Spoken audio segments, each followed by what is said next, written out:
అండి అందరికీ 78 independence day శుభాకాంక్షలు అందరికీ కూడా. అండ్ నేను ఇప్పుడు చెప్పే టాపిక్ వచ్చేసి మోటో ఏంటంటే ఉమెన్స్ అందరికి కూడా చాలా సక్సెస్ అవ్వాలని హార్ట్లీ కోరుకుంటున్నా. అంటే ఎందుకంటే ఇండియాకి ఇండిపెండెన్స్ వచ్చింది కానీ ఉమెన్స్కి రాలేదు. ఎందుకు రాలేదు అంటే చాలా మంది అంటే జెంట్స్ అవ్వనివ్వచ్చు, ఫ్యామిలీ అవ్వనివ్వచ్చు, ఎక్కడ కూడా వాళ్ళని ఎదగడానికి అనేది ఆప్షన్ ఇవ్వట్లేదు. సో కొందరు డేర్ చేసి వచ్చిన వాళ్ళు సక్సెస్ అవుతున్నారు, కొందరిని వంటింటికి మాత్రమే పరిమితం చేస్తున్నారు. సో ఓన్లీ ఇండియాలో వర్క్ చేసే ఉమెన్ రేషియో వచ్చేసి 9% ఉందండి. ఇవాళ మార్నింగ్ నేను విన్నాను. నాకు నిజంగా నేను ఒక 45% ఉందేమో వర్క్ చేసే ఉమెన్స్ది అనుకున్నాను. సో 9% అంటే రియల్గా నేను షాక్ అయ్యాను. ఇంతమంది లేడీస్ వర్క్ చేస్తున్నా కూడా 9% ఉంది అంటే అది చాలా అసలు చెప్పుకోవడానికి సిగ్గుచేటు అనిపిస్తుంది. ఎందుకంటే ఇండిపెండెంటే లేడీస్ కూడా ఎవరి మీద డిపెండ్ అవ్వకుండా ఇండిపెండెంట్ వాళ్ళ ఇన్కమ్ వాళ్ళు చేసుకోవాలి, ఫ్యామిలీని కూడా చూసుకోవాలి. జెంట్స్ కూడా అలాగే రెస్పెక్ట్ ఇచ్చి అన్ని పనుల్లో లేడీస్కి హెల్ప్ చేస్తూ వాళ్ళు కూడా జాబ్ చేయాలి, ఇంటిని చూసుకోవాలి. సో ఇలా అందరూ కంబైన్డ్గా చేసుకుంటే ఏదైనా కూడా ఫ్యామిలీ సక్సెస్ అండ్ ఇండియా కూడా ఇంకా సక్సెస్ అవుతుందండి. బంగ్లాదేశ్లో వచ్చేసి 35 రేషియో ఉంది, చైనాలో 45. రియల్గా నేను ఏదైనా చైనా గురించి చెప్పాలంటే గర్వంగానే చెప్తాను. దేని గురించి అంటే వాళ్ళు ఎవరి మీద డిపెండ్ అవ్వరు. ఉమెన్స్ అవ్వనివ్వండి, జెంట్స్ అవ్వనివ్వండి, అందరూ కూడా చదువు ఉన్నా లేకపోయినా ప్రతి ఒక్కరు ఏదో ఒక పని చేసుకుంటూ చాలా బాగా డెవలప్ అవుతారండి.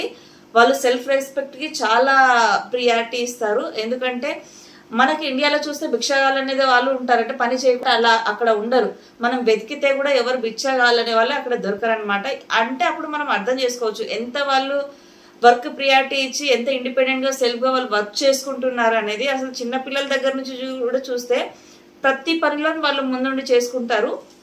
అండ్ అలాగే గవర్నమెంట్ కూడా వాళ్ళు ఏదైనా చేయాలి, ఒక ఇండస్ట్రీ స్టార్ట్ చేయాలి అన్నా, ఒక స్కూల్స్కి అయినా ఒక హాస్పిటల్స్కి అయినా కూడా అక్కడ గవర్నమెంట్ ఎంత హెల్ప్ చేస్తుందంటే అలాంటి సపోర్ట్ మన ఇండియాలో కనుక ఉంటే చైనా కన్నా నెంబర్ 1 ప్లేస్లో మనదే ఉండేది.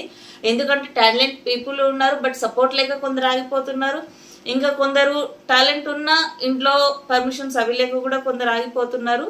విమెన్స్ కూడా ఏదో భర్తలు సంపాదిస్తున్నారు అండ్ ఫ్యామిలీ రిచ్ ఉందని ఎవరు కూడా కూర్చొని తినకండి దయచేసి. ఎందుకంటే మీరు ఎంతైతే డెవలప్ అవుతారో సో ఇండియా కూడా అంతే డెవలప్ అవుతుంది. ఇండిపెండెన్స్ కోసం ఒకప్పుడు ఎంతో మంది వేల మంది లక్షల మంది ప్రాణాలు కోల్పోయి ఇండిపెండెంట్ తెచ్చారు. కానీ మన ఫ్యామిలీకి కూడా ఇండిపెండెంట్ రావాలి అని అంటే అందరు కూడా ఫైనాన్షియల్ ఫ్రీడమ్ ఉండాలి.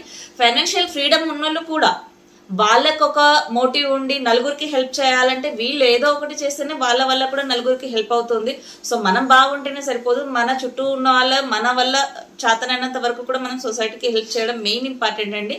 సో కాబట్టి ప్రతి ఒక్కరూ వర్క్ చేయండి. వర్క్ కూడా ఎలా అంటే మీ ప్రొఫెషన్కి ఏదైతే ఇంపార్టెంట్ ఉంటుంది, లైక్ కొందరికి కొన్ని ఇష్టాలు ఉంటాయి, దాన్నే మీరు ప్రొఫెషన్గా ఎంచుకోండి. అలా అయితేనే మీరు చేసే ప్రొఫెషన్ అనేది 100% సక్సెస్ అవుతుంది. కొందరికి ఏ ఇంట్రెస్ట్ లేకపోయినా కూడా కొత్తగా ఏదైనా సెలెక్ట్ చేసుకొని కూడా దాని మీద కంప్లీట్ వర్క్ చేసుకొని కూడా నేర్చుకొని కూడా సక్సెస్ అవ్వచ్చు 100%.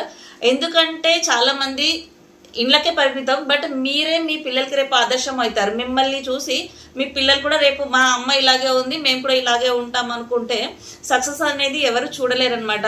మీ పిల్లలకి మీరు ఒక లెజెండ్గా ఒక ఇన్స్పిరేషనల్గా ఉండాలి అనుకుంటే మా అమ్మ ఇలా ఉంది నేను ఇంకా అవ్వాలనేసి మన జనరేషన్ తర్వాత కూడా ఇంకా నెక్స్ట్ జనరేషన్కి మనం చాలా గొప్పగా చెప్పుకోవడానికి ఒక అవకాశం ఇచ్చిన వాళ్ళం అవుతాం. లేదు అంటే మన తర్వాత జనరేషన్ కూడా వాళ్ళు కూడా అలాగే భర్తలు వచ్చేస్తారు, సంపాదిస్తారు, పెడతారు. భర్తలు సంపాదించే వాళ్ళు రావచ్చు రాకపోవచ్చు కదా, అందరి మీద డిపెండ్ అవ్వలేము. సో ఇండిపెండెంట్ గా మనకంటూ చదువు ఉన్నా లేకపోయినా ఎవరి ఏరియాలో వాళ్ళు ఎవరికి నచ్చిన ఫీల్డ్ లో వాళ్ళు ఒక ప్రొఫెషన్ అంటూ సెలెక్ట్ చేసుకొని ప్రతి ఒక్కరు కూడా ఫస్ట్ ఆఫ్ ఆల్ ఇన్కమ్ అనేది జనరేట్ చేసుకోవాలి.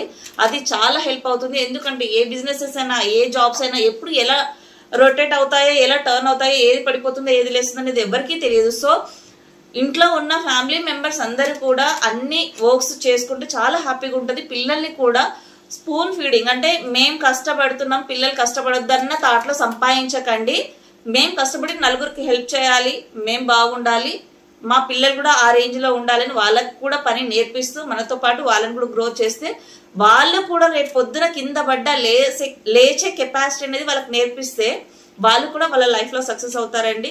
సో ఇదైతే నేను ఇవాళ చెప్పాలనుకున్నా. అండ్ మెయిన్ ఏంటంటే ఉమెన్స్ ఇంకా సక్సెస్ అవ్వట్లేదు, చాలా మంది వెనకబడిపోతున్నారని ఒక చిన్న బాధ అయితే ఉంది.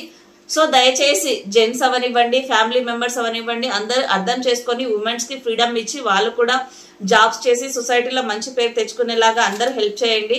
థ్యాంక్ యూ అండి. ఈ వీడియో నచ్చినట్లయితే లైక్ చేయండి, షేర్ చేయండి. నేను మీ మహాలక్ష్మి, సైనింగ్ ఆఫ్.